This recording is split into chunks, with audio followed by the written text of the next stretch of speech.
A waste conundrum. That's how Mayor of Montego Bay, Richard Vernon, is describing the garbage collection woes across St. James. Alia Brandt has the details in this primetime news follow-up. Mayor of Montego Bay, Richard Vernon, says waste management is in need of a radical shift as the situation worsens. This municipality produces approximately 600,000 to £1 million of garbage daily, which will need upwards of 50 trips per day to cover the space. And the units that we have are doing 2 trips, 18, 9 units, 10 units, undertake 2 trips per day. That's 20. We're not even doing half of what is required.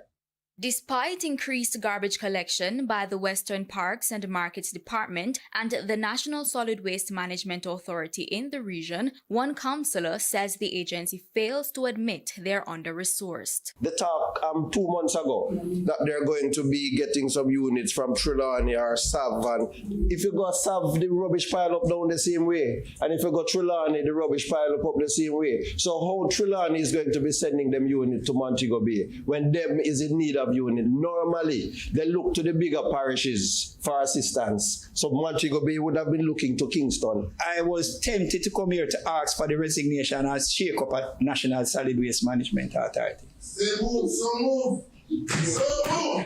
This has led some residents to improperly dispose of their waste. Because they don't get any collection in Car Gardens. They have taken their waste up to Norwood. And the person said when they got up to Norwood, what they saw up there? Yes. No. That's true.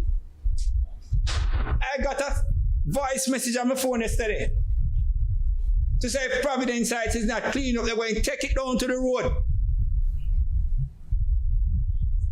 Because they believe that the elegant corridor will be cleaned up. In light of this, Mayor Vernon made this suggestion. Perhaps garbage collection needs to be privatized, and WPM and NSWMA focuses on composting, waste separation, recycling, sweeping, cleansing the space, and allow the tenders to go out and persons take on the different sections. Alia Bryant, TVJ News.